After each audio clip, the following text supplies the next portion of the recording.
monster. Woo! I hit that jalopy with my left hand, jalopy with my left hand. I'm like, woo! What's up, guys? It's Benny. I'm a massive fan of Breaking Bad. I think it's the best TV series to be aired. IMDb agrees with me. It's the highest rated series ever on IMDb. Anyway, the point is that it's epic. And if you've seen it, you know that the drug-dealing Walter White, who broke bad and has spiraled and is on the run from the law, and he's living alone in a secluded cabin, very sad life, and he has to actually pay a guy to hang out with him. He has to pay a guy to go play cards with him in his secluded cabin. It's a very depressing scene, and so was Kamala Harris's campaign. A very depressing scene as well, where Kamala Harris had to pay celebrities and musicians and actors and actresses to go out on stage and dance for her and act like we're just really close friends, to act like we're just the best of friends. One of them was Oprah. Humiliating. Oprah finally explains the millions of dollars that Kamala Harris paid her. You know, she lied about it on camera. Was that part of the contract? Hey, Oprah, good morning. How are you, darling? You looking very good. How do you think the election went? Not talking about the election. Thank you very much. Oh, is it true that they paid you $1 million for the endorsement for Kamala? Not true.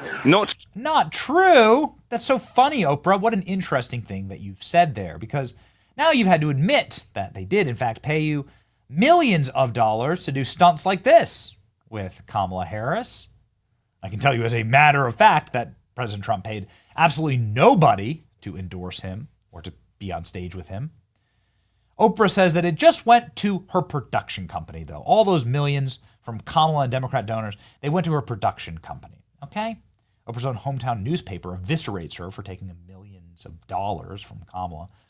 It went to Harpo Productions, which is Oprah spelled backwards, right? Yeah, okay. It went to the production company that she owns, not her personally. It's just she owns the company, and so the value of the company is increased when you're getting multi-million-dollar contracts. See how that works? And you take a salary from that company. You see how that works? It's money laundering. It's insane. Hope President Trump fully investigates this. Reports on campaign spending indicate that $15 million spent on production fees in total. $11 million went to Oprah's productions. Wow. Well. Chicago Tribune ripped Oprah a new one over this, and savaged Oprah because, Oprah's a billionaire, so you should be able to do this on your own without having to take money for it. Even PolitiFact, left-wing PolitiFact, says, yeah, Oprah did definitely take all this cash from Kamala. Goodness gracious. What a disaster. So how much did you pay Taylor Swift? How much did you pay Taylor Swift for this endorsement? Remember, Kamala Harris went out on stage, did that pithy little interview, debate against Trump, and then immediately Taylor Swift drops this embarrassing cat lady endorsement, right? Signed, childless cat lady. What a pathetic thing. What a sad. That's why people feel bad for you, Taylor Swift, because you are a childless cat lady. Now, first off, this endorsement actually caused more people to vote against Kamala Harris, according to the data. It's amazing. Less likely to support Harris, 13%. More likely to support Harris, 6%. So it's backfired in every conceivable way. Donald Trump. Has anybody noticed that since I said I hate Taylor Swift, she's no longer hot? That's right. Trump says Taylor Swift is not hot anymore. You just got to love it. Also, President Trump saying that people like Taylor Swift need to be investigated. Ooh, now it's getting spicy. How much did Kamala Harris pay for Springsteen, for Oprah, for Bono, for Beyonce, for Taylor Swift? I'm going to call for a major investigation in this matter. Candidates aren't allowed to pay for endorsements, which is what Kamala did under the guise of paying for entertainment. In addition, very expensive and desperate effort to artificially build her sparse crowds. It's not legal for these unpatriotic entertainers, just corrupt and unlawful, capitalize on a broken system. Thank you for your attention to this matter, says Donald Trump. Why would you endorse Kamala? It destroys your reputation. It destroys your reputation, right? Taylor Swift at the Super Bowl. Donald Trump got cheered from the rafters. Taylor Swift got booed.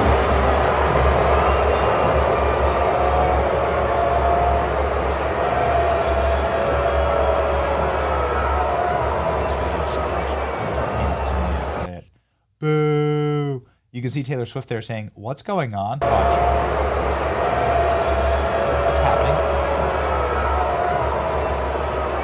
What's going on?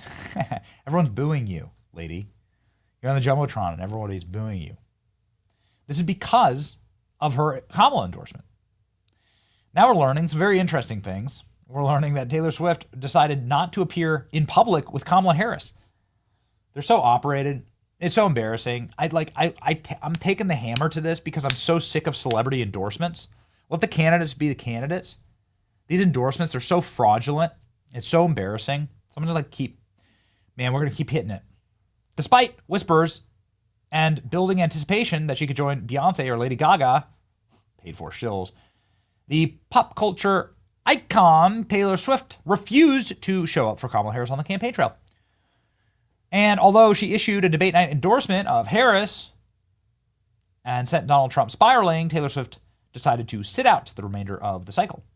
The forthcoming book, How Trump Retook the White House and Democrats Lost America, reveals new details about who's at fault for the never being a Harris-Swift moment on the campaign trail that could have captivated and motivated the pop star's legion of fans. Really? Really?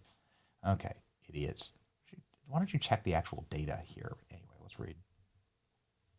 Swift proved to be a special challenge. Staffers who worked on celebrity appearances were instructed not to make any outreach to her universe. Doug Emhoff was handling it.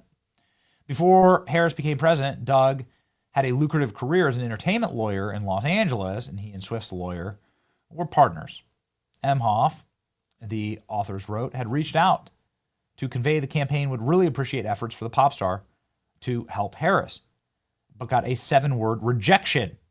Swift would do what Swift thought best. Okay. Dude, how brutal is it that Taylor Swift, low information Taylor Swift, is like watching your campaign implode and said, no, I'm good, man. On September 10th, Harris stepped on stage, Philadelphia, for her first and only debate with Donald Trump. Minutes after the debate, Taylor Swift surprised the campaign with a full-throated endorsement posted on her Instagram. The authors noted she shared a photo of her and her cat, childless cat lady. With no audience, the actual debate hall, Harris' campaign had set up shop inside of the Cherry Street Pier in an old warehouse, Delaware River, and converted the galleries into a performance space. Harris asked if she could mention the endorsement when she spoke to supporters at a watch party, the author said. They said that it would sound too thirsty and agreed to change her walk-on song to a Taylor Swift song. Got it.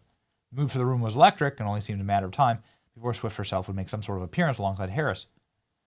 But Swift famously didn't step into politics, and she didn't ever appear with Harris at all. The Harris campaign dedicated huge resources in the final months to massive rallies with celebrity guests, the authors noted. Harris and Wall said they were bringing joy back into politics. Massive celebrity-filled rallies, Megan Thee Stallion, Maggie Rogers, Grace Abrams, Mumford and Sons. Yeah. Well, it didn't work, and everybody saw through it. Hope you enjoyed your paychecks, right? That's right. Get that money. Get that money. Nobody sums it up better than Tim Dillon, man. Tim Dillon talking about what an absolute disaster this all was. What a nightmare it all was. And how it destroyed celebrity culture forever. Just a great clip. Enjoy. Taylor Swift is the biggest celebrity endorsement any politician can get. It didn't work. No one cared. Didn't matter. No one gave a shit. No one gave a shit about Oprah. Nobody cared about George Clooney. Nobody cared about any of these people. Nobody cared about any of these people because people are sick of it. People are sick of it. They know George Clooney doesn't get them. How stupid would you have to be to think that George Clooney had your best interest at heart when you're waiting to get discounted food from the church? Is that comforting when you're on a line to get discounted food from the church? Who Taylor Swift, a trillionaire, thinks you should vote for? Do you think, and all these people are like, well, the women are going to come out because of abortion. Apparently not. Apparently a more salient issue is food. Who can afford food? That's apparently a more salient issue than abortion. But they're imagining that these women with children and a husband who are waiting in line at a food bank are getting a text from Taylor Swift, and these women go, God, I want to feed my kids, but what I really want to do right now is have an abortion. I just want to have an abortion. I'm hungry. Mommy, we're hungry. Shut up. I want to have an abortion. I've been in traffic for half hour. Mommy, we're hungry. Why are the interest rates so high? I imagine they're very smart, the kids. Why are the rates so high? Shut up. Your mother just got a text from Taylor Swift, and Taylor made a good point. And now I'm going down to the clinic. I want an abortion. That's all I care about is abortion. I want an abortion! Mommy! We just want waffles. Waffles are $40, but an abortion is free.